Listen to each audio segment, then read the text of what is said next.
glad you said that at this forum. As you can see, I'm actually going to whiz through my PPT because I don't think I need to show it all. But I would just like you all to have a look at what is for capacity building of teachers is concerned. There are eminent speakers who will enlighten on that, but I would really like to focus on what is the paradigm shift that teachers have to have in their attitude, which would come through the training. If they are going to prepare our students for a very unknown world that is facing us, then we should be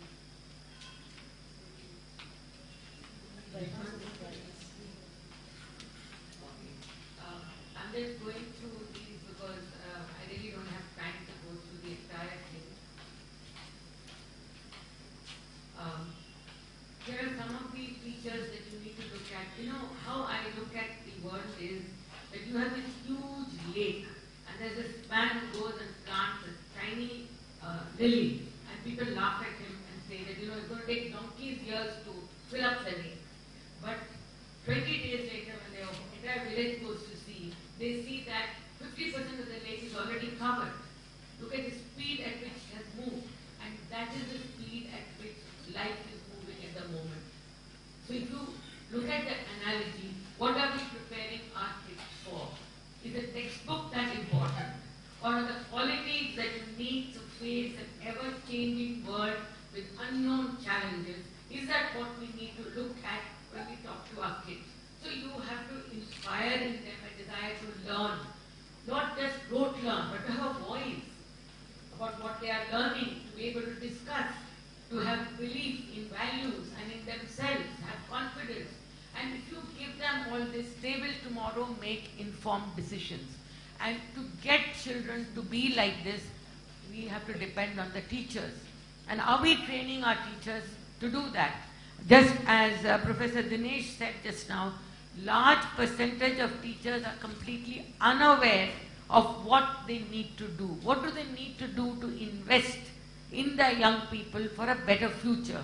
And it's the teacher training component that's going to make a critical difference. Here, if you look at this, teachers of yesterday, I mean even today, there's the teachers of yesterday who are practicing today. Imparting knowledge, you have to have, you're the boss in the classroom. Then the classroom is perceived as a safe environment. A lot of what you teach is theory, and there's passive participation from your students who then rote learn and give it back to you. But it's not going to help anymore, because teachers of tomorrow have to be facilitators who share knowledge, who have active participation with their students. The entire process of learning is learning together. It has to be experiment, experience, hands-on oriented. So the teacher turns into a guide and mentor. And the teacher has to be a lifelong learner. It's not that I've done my B.Ed and that's finished, because education is dynamic. Anything that's dynamic is constantly changing. And as a teacher, you have to be aware of that. And never was this more critical than it is today. In fact, the words that we need for teachers today are, what would be the vision? When you take them into a B.Ed course, we always, even in the classroom, what do? We take a textbook and we go and teach it. But you ask the teacher, what is the outcome that you expect from that lesson? They are foxed. Nobody is focusing on the outcome. It's just like, what's the input we are putting? Now, in a lesson, you have 5 attributes that you are teaching. But are you going to expect all 5 to pop out absolutely perfect? Or are you going to focus on 1 or 2? The teacher has to be clear in that. So therefore, when you go in for teacher training, what is it that you're doing in the classroom? I mean, how are you going to define that teaching? I mean, what kind of students do you expect will move out of the portals of your class or the institution later?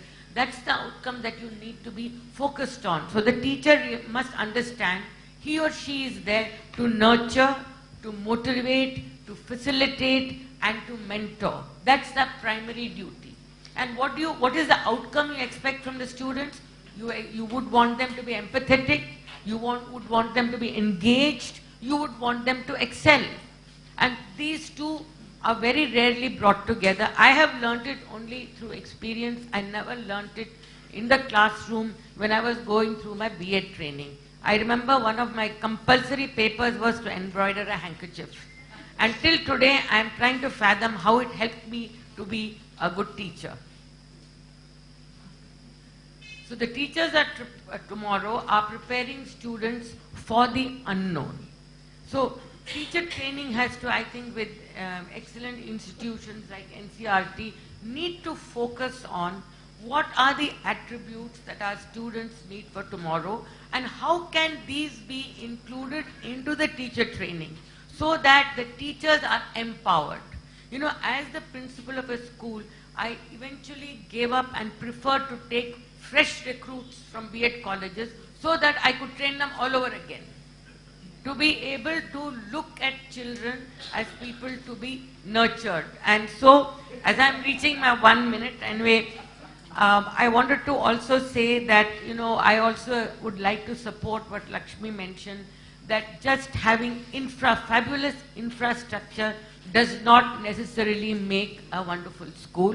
And I think many investors have discovered that to their chagrin. The teachers make the school. You know, we spend a lot of time talking about child-centric classroom.